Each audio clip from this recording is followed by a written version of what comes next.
Breaking news Allu Arjun Pushpa 2 చిత్రం premiere show నేపథ్యంలో సంధ్య థియేటర్లో హాస్పిటల్ అపశృతి చోటు చేసుకుంది. ప్రీమియర్ షో వీక్షించడానికి ఇటు అల్లు అర్జున్ థియేటర్కు రాగా ఆయనను చూసేందుకు అభిమానులు భారీగా తరలివచ్చారు.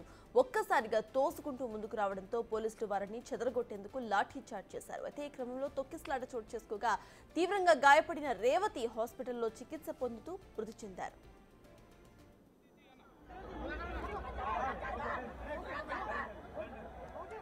అలానే తీవ్ర అస్వస్థతకు గురైన ఆమె కుమారుడు శ్రీతేజ్ కు పోలీసులు సిపిఆర్ చేశారు. అనంతరం బేగంపేట్ కిమ్స్ కు తరలించారు. కుటుంబంతో కలిసి రేవతి దిల్సుఖ్ నగర్ నుంచి ఆర్టీసీ క్రాస్ రోడ్ లోని సంధ్యా థియేటర్ కు వచ్చినట్టుగా చెప్తున్నారు.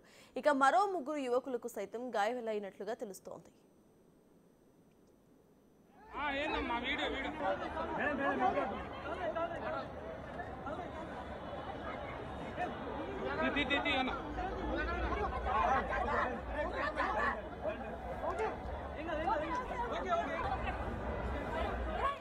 రేవతి మృతదేహాన్ని దుర్గాబాయ్ దేశ్ముఖ్ హాస్పిటల్ నుంచి గాంధీ మార్చరీకి తరలించినట్టుగా సమాచారం. అయితే కంట్రోల్ కానంత జనం వస్తే పోలీసులైనా అసలేం చేస్తారు అనే ప్రశ్నలు లేవనెత్తుతున్నారు. ప్రీమియర్ షోల పేరుతో ఫ్యాన్స్ ప్రాణాలతో చెలగాటం ఆడుతున్నారా అని ఆగ్రహం వ్యక్తం చేస్తున్నారు.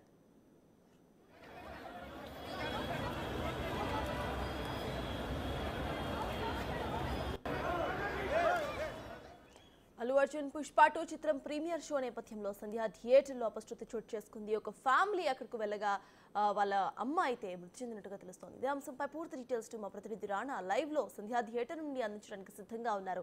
రాణా, చెప్పండి, అసలు అక్కడ అప్డేట్స్ ఏంటి? అక్కడ క్రౌడ్ ఇప్పటికైనా కంట్రోల్ అయిందా? పోలీసులు ఏమంటున్నారు? ఎగ్జాక్ట్ గా నిన్న రాత్రి 9:30కి ఇదే ప్రాంతంలో హెవీ క్రౌడ్, ఎందుకంటే తన అభిమాన హీరో తమ ముందే రావడంతో ఒక్కసారిగా లోపలికి వెళ్ళడానికి చొచ్చుకుపోవడానికి చాలా మంది అభిమానులు కూడా ప్రయత్నించారు. ఈ నేపథ్యంలోనే ఒక తొక్కిసలాట అనేది జరిగింది. సో దాంట్లో కూడా ఫ్యామిలీ మెంబర్స్ ఉన్నారు, చిన్న చిన్న పిల్లలు ఉన్నారు, వీళ్ళందరూ కూడా ఉన్నప్పటికీ కానీ ఒక్కసారిగా ఫ్లోటింగ్ అనేది పెరిగిపోవడము, లోపలికి మొత్తం అందరూ కూడా చుచ్చుకోవడానికి ప్రయత్నించడంతో అక్కడ నుండి లోపల ఉన్నటువంటి కొంతమంది అభిమానులు కానీ కొంతమంది ఫ్యామిలీ మెంబర్స్ కానీ వీళ్ళందరూ కూడా సఫిస్టికేటెడ్గా ఫీల్ అయ్యారు. ఈ నేపథ్యంలో ఈ దిల్సుఖ్నగర్ చెందినటువంటి రేవతి వారి కుటుంబ సభ్యులంతా కూడా సినిమా చూడడానికి వచ్చారు బెనిఫిట్ షోకి. సో అప్పుడు వచ్చినప్పుడు అక్కడ తొక్కిసలాట, ఈ లాఠీ చార్జెస్ అడగడంతో ఒక్కసారిగా కూడా అపస్మారక స్థితిలోకి వారు చేరుకున్నారు. ఎందుకంటే వాళ్ళందరూ కింద పడిపోయారు.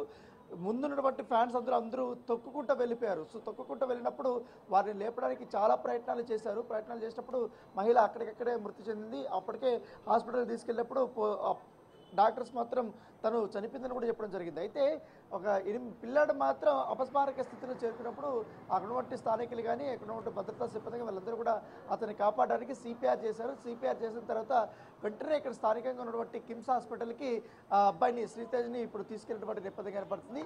సో రాత్రంతా ఈ ప్లేస్, నేను చూపిస్తున్నటువంటి ఈ ప్లేస్ అంతా కూడా మొత్తం ఫ్యాన్స్తో నిండిపోయినటువంటి నేపథ్యం. ఇప్పుడు మాత్రం ఖాళీగా ఉన్నారు, ఎందుకంటే ఇప్పుడంతా షో స్టార్ట్ అయింది కాబట్టి. రాత్రి 1 గంటకి స్టార్ట్ అయినటువంటి షో ఇంకా అయిపోలేదు. దాంతోపాటు 4 గంటలకు కావాల్సినటువంటి షో ఇంకా అవ్వలేదు కాబట్టి మరి కాసేపట్లో అది అయిపోతుంది. ఇప్పుడు 6 గంటలకు షో కూడా లోపలికి వెళ్ళారు. సో ఈ ప్రాంతం అంతా కూడా పూర్తిగా ఇక్కడ పోలీసులు అంతా కూడా ఖాళీ చేస్తారు. కేవలం టికెట్ ఉన్నటువంటి వారిని మాత్రమే లోపలికి అనుమతిస్తున్నారు. మిగతా ఎవరిని కూడా లోపలికి అనుమతించడం లేదు. ఎందుకంటే రాత్రి జరిగినటువంటి ఈ ఒక్క సంఘటనల వల్ల కూడా మొత్తం చిత్ర యూనిట్ కూడా డిస్టర్బ్ అయింది. ఎందుకంటే ఒక మహిళ యొక్క ప్రాణం కూడా పోయింది కాబట్టి ఈ నేపథ్యంలో మరొకసారి ఇట్లాంటి ఇన్సిడెంట్ జరగకుండా ఉండాలనే ఉద్దేశంతో అదనపు బలగాలను కూడా రాత్రి పోలీసులు తెచ్చినటువంటి నేపథ్యం కూడా. ఎందుకంటే రాత్రి మాత్రం ఒక 10 మంది ఉన్నారు ఆ ఇన్సిడెంట్ జరిగినప్పుడు. తర్వాత ఎప్పుడైతే ఇన్సిడెంట్ జరిగిందో ఒక్కసారిగా ఈ ప్లేస్ అంతా కూడా పోలీసులతో నిండిపోయినటువంటి నేపథ్యం ఏర్పడుతుంది. దాంతోపాటు ఈ టాస్క్ ఫోర్స్ పోలీసులు కానీ వీళ్ళందరూ కూడా వచ్చారు. ఎందుకంటే అభిమానులను కంట్రోల్ చేయడం అనేది ఎవరికైనా కూడా పెద్ద టాస్క్. ఎందుకంటే రెగ్యులర్గా ఈ థియేటర్లో, ఈ సద్దా థియేటర్లో కానీ సుదర్శన్ థియేటర్లో కానీ సినిమా రిలీజ్ అయినప్పుడు ఇక్కడ సినిమాని చూడడానికి అభిమానులు ఎగపడతారు. ఎందుకంటే అది ప్రీమియర్ షో అయినా బెనిఫిట్ షో అయినా లేకపోతే ఉదయం 6 గంటల నుంచి మొదటి రోజు చూడాలనే ఉద్దేశంతో ఆ ఉత్సాహంతో ఎక్కువ మంది ఇక్కడ టికెట్స్ బుక్ చేసుకోవడానికి ఇక్కడ సినిమా చూడడానికి వస్తారు. కాబట్టి ఆ ఒక ఎగ్జైట్మెంట్లో ఇలాంటి సంఘటనలు జరుగుతాయి. ఎందుకంటే నైట్ ఇదంతా ఈ ప్రాంతం అంతా కూడా అభిమానులతో పూర్తిగా నిండిపోయి అందరూ కూడా డ్యాన్స్లు వేసుకుంటూ బాగా ఎంజాయ్ చేస్తున్నటువంటి సమయంలో ఒక్కసారిగా కూడా ఈ ఇన్సిడెంట్ జరగడం వల్ల అందరూ ఒక్కసారిగా భయాందోళనకు గురయ్యారు. ఎందుకంటే ఒక పక్క పోలీసులు లాఠీ చార్జ్ చేస్తున్నారు, అభిమానులంతా చెదరు కొడుతున్నటువంటి నేపథ్యంగా పడుతుంది. ఎందుకంటే హీరో వస్తున్నప్పుడు దీనికి సంబంధించిన థియేటర్కి సంబంధించినటువంటి యాజమాన్యం కూడా స్థానికంగా ఉన్నటువంటి పోలీసులు కూడా చెప్పాలి. ఎందుకంటే వాళ్ళు ముందుగానే భద్రతాపరమైన చర్యలు తీసుకుంటారు, కొంచెం కంట్రోల్ చేయగలుగుతారు మొత్తం క్రౌడ్ని. కాకపోతే ఒక్కసారిగా హీరో కానీ చిత్ర యూనిట్ కానీ వీళ్ళు వచ్చేయడం వల్ల ఆ తూపులాట అనేది ఎక్కువైపోయింది. ఎందుకంటే ఈ ఏరియా అంతా కూడా చాలా రద్దీ అయినటువంటి ప్లేస్. ఆర్టీసీ క్రాస్ రోడ్ అంటేనే అంటే చాలా రద్దీ ఉంటుంది. ఈ ప్లేస్లో మెయిన్ రోడ్డు మీద ఈ థియేటర్ ఉంటుంది కాబట్టి చాలా ఇబ్బంది పడుతుంది. ముఖ్యంగా రాత్రి జరిగినటువంటి ఈ బీభత్సానికి నేను చూపిస్తున్నాను, దాదాపు నా కళ్ళ ముందునే 50 మంది 60 మంది దాకా కూడా ఆ పోలీసులు కట్టెలు పెట్టుకొని అలాగే టాస్క్ ఫోర్స్ సంబంధించిన పోలీసులు వీళ్ళందరూ కూడా వస్తారు. ఇప్పుడే కొంచెం పరిస్థితి అదుపులోకి వచ్చిన నేపథ్యంలో అందరినీ కూడా ఎటువంటి ఇబ్బందికరంగా లేకుండా శాంతి భద్రతలు విఘాతం కలగకుండా ఒక్కొక్కరికి నచ్చ చెప్పి అందరినీ కూడా క్యూ లైన్లో పెట్టి ఇవాళ పంపించారు. గతంలో ఎప్పుడు కూడా ఈ మాదిరిగా ఏంటంటే రోడ్డు మీద నుంచి ఈవెందో మనం ఇక్కడ బస్సు సంబంధించిన బస్ భవన్ నుంచి ఈ సంధ్యా థియేటర్ వరకు కూడా పూర్తిగా అందరినీ లైన్లో నిల్చిన తర్వాత కేవలం టికెట్ ఉన్నటువంటి వాళ్ళందరినీ కూడా ఇక్కడ లోపల పంపించారు. గతంలో ఈ మాదిరిగా ఇటుండే అవకాశం లేదు. ఎందుకంటే లోపల ఉన్నటువంటి గేట్ దగ్గర మాత్రమే టికెట్లు అవన్నీ కూడా చెక్ చేసేటువంటి సందర్భం ఉండేది. సో నిన్న జరిగినటువంటి ఈ సంఘటన వల్ల ఇక్కడ మెయిన్ మొత్తం టికెట్లన్నీ కూడా చెక్ చేసి ఇక్కడి నుంచి లోపలికి పంపిస్తారు. మిగతా వాళ్ళు ఎవరిని అభిమానులుగా వాళ్ళందరినీ కూడా లోపలికి పంపించట్లేదు. ఎవరైతే కొన్నారో వాళ్ళకి మాత్రమే ఇక్కడికి ఎంట్రీ ఇప్పించినటువంటి నేపథ్యం ఏర్పడుతుంది. ఇక్కడంతా మనం చూడొచ్చు, ఉదయం అంతా కూడా మొత్తం చెప్పులు కానీ ఇవంతా కూడా రాత్రి జరిగినటువంటి ఈ తోపులాట వల్ల చాలా గందరగోళం అనేది జరిగింది. ఎందుకంటే మామూలుగా అయితే హీరో వచ్చేప్పటికే వీళ్ళందరూ కూడా బౌన్సర్లు పెట్టుకుంటారు, లేకపోతే ఆ బౌన్సర్లు అభిమానులు ముఖ్యంగా హీరో మీద పడిపోయడం ఇవన్నీ కూడా జరుగుతున్నప్పుడు వాళ్ళు బౌన్సర్లు అంతా తొప్పుతుంటారు. సో ఆ వంట తొప్పులాట అంతా ఎక్కువగా రెగ్యులర్గా జరిగేది. సో ఎందుకంటే మామూలుగా ఇట్లా ప్రీమియర్ షోలు కానీ ఈ సినిమాలు ఓపెనింగ్ డే మాత్రం ఈ ఒక్కసారిగా గేట్లు తెరవడము, లేకపోతే దానివల్ల ఈ ఫ్లోటింగ్ అంతా ఒక్కసారి లోపల పడిపోవడం ఇవన్నీ జరుగుతాయి. ఎందుకంటే చాలా వరకు కూడా అద్దాలు అవన్నీ పగిలిపోయినటువంటి సందర్భాలు చాలా కూడా చూస్తాం మనం. సో రాత్రి మాత్రం ప్రాణాలు పోయాయి. ఎందుకంటే ఇద్దరి పరిస్థితి మాత్రం చాలా విషమంగా ఉంది. ఇంకా డాక్టర్లు అయితే వాళ్ళ హెల్త్ కండిషన్ మీద ఎటువంటి వివరాలు అయితే ఇంకా చెప్పలేదు. సో ఇంకా అండర్ ట్రీట్మెంట్లో ఉన్నారు బాలుడిది.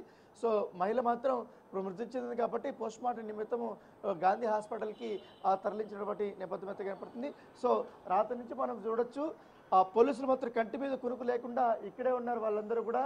ఎందుకంటే ప్రతి ఒక్క షోకి ముందుగానే, ఎందుకంటే 2 hours 3 hours టైం ఉంది కాబట్టి ఎక్కడ అభిమానులు ఎక్కువ పెరిగిపోతారు, ఎక్కడ ఆందోళనకు గురవుతారు, ఎక్కడ తోచుకుంటారో మళ్ళీ ఎగబడతారో. ఎందుకంటే ఆల్మోస్ట్ అన్నీ కూడా బుక్ మై షోలో ప్రీ బుకింగ్స్ అయిపోయాయి కాబట్టి కొంచెం ప్రాబ్లం లేదు. ఆ టికెట్స్ తీసుకుని ఒక్కసారిగా కూడా వీళ్ళందరూ వస్తున్నారు. మరి దాంతోపాటు ఇవాళ ఇంకా మరొక 1-2 గంటల్లో ఇక్కడ సెలబ్రేషన్స్ చేయడం అనేది ఆనవాయితీ. ఎందుకంటే తమ హీరోకి మద్దతుగా తమ ఎంజాయ్ని చూపించడం కోసము ఇక్కడ పెద్ద ఎత్తున కూడా టపాసులు కాల్స్తూ అలాగే దీంతో డప్పులు వాయిస్తూ ఇక్కడంతా డ్యాన్సులు వేస్తున్నటువంటి సందర్భాలు కూడా కనపడతాయి. సో రాత్రంతా అత్యంత భయంకరంగా కనపడినటువంటి ఈ ప్లేస్ ఇప్పుడు చాలా ప్రశాంతంగా ఇప్పుడు మనకు కనపడుతుంది. సో ఆల్మోస్ట్ అన్ని కూడా క్లీన్ చేశారు. కేవలం టికెట్స్ ఉన్నటువంటి వాళ్ళకి మాత్రమే 75 mm కానీ అలాగే 35 mm కానీ ఈ 2 థియేటర్లు కూడా ఇప్పుడు పూర్తిగా సోల్డ్ అవుట్ అయినటువంటి నేపథ్యం అయితే కనపడుతుంది. కానీ రాత్రి కొన్ని థియేటర్ల దగ్గర కాస్త టికెట్ రేట్ల వల్ల కొంచెం ఎక్కువ మంది బెనిఫిట్ షో కానీ ప్రీమియర్ షోలకి రాలేకపోయారు. ప్రస్తుతం అయితే ఇక్కడ పోలీసులు తీసుకున్నటువంటి చర్యల వల్ల ఇంత ప్రశాంతమైనటువంటి వాతావరణం అనేది ఇప్పుడు మనకు చాలా స్పష్టంగా కనపడుతుంది. ఎందుకంటే రాత్రి 9 గంటల నుంచి ఇప్పటి వరకు కూడా అలుపు సలుపు ఎదుర్కోకుండా పోలీసు సిబ్బంది అంతా కూడా రోడ్ల పైన లోపల థియేటర్ దగ్గర అంతా కూడా వాళ్ళు పూర్తి స్థాయిలో పర్యవేక్షిస్తున్నటువంటి నేపథ్యం అయితే కనపడుతుంది. దాంతోపాటు వీళ్ళ అందరినీ కూడా కేవలం ఇక్కడ సిబ్బంది థియేటర్కి సంబంధించిన సిబ్బందిని మాత్రమే లోపల ఉంచుతున్నారు. మిగతా వాళ్ళందరినీ కూడా బయట పంపిస్తారు. ఎందుకంటే లేకపోతే సినిమా థియేటర్ లోపలికి సినిమా చూసే వాళ్ళు కాకుండా బయట ఎక్కువ ఆడియన్స్ అనేది చాలా ఎక్కువగా కనపడేటోళ్ళు. సో వాళ్ళు చేసే ఈ హంగామా వల్ల కూడా కాస్త ఇబ్బందికరమైన పరిస్థితులు వచ్చేది. సో ఈసారి అలాంటి ఇబ్బంది కాకుండా పూర్తి స్థాయిలో మొత్తం భద్రతా సిబ్బంది మొత్తం కూడా తన ఆధీనంలోకి తీసుకున్నటువంటి నేపథ్యం కాబట్టి ఈ సంధ్యా థియేటర్ దగ్గర మెయిన్ థియేటర్ కాబట్టి ఇక్కడ అందరూ ఎక్కువగా రాత్రి ఈ సినిమా చూడడానికి ఎగబడ్డారు. ఇంకా కూతవేట దూరంలోనే సుదర్శన్ 35 థియేటర్ ఉంది, అక్కడ కూడా చాలా హెవీ క్రౌడ్ వచ్చేసింది రాత్రి. సో అక్కడ కూడా వాళ్ళందరినీ కూడా ఆపడానికి పోలీసులు చాలా ఇబ్బందులు పడాల్సినటువంటి అవసరం వచ్చింది. ఏకంగా వాళ్ళు ఒక్కసారిగా ఒక 100 మంది 200 మంది నుంచి కాకుండా 1000 మంది ఒక్కసారిగా లోపలికి థియేటర్లోకి చొచ్చుకోవడానికి వచ్చారు. ఎందుకంటే దాంట్లో ప్రీమియర్ షో కోసము బెనిఫిట్ షో కోసం టికెట్లు కొన్న వాళ్ళు ఉన్నారు, టికెట్లు లేని వాళ్ళు ఎక్కువగా ఉన్నారు. వాళ్ళందరూ కూడా అట్లా లోపల తోసుకొని వచ్చేయడం వల్ల రాత్రి ఇదే ప్రాంతంలో చాలా ఇబ్బందికరమైన పరిస్థితులు నెలకొన్నటువంటి పరిస్థితి కనపడుతుంది. Right, thank you Rana.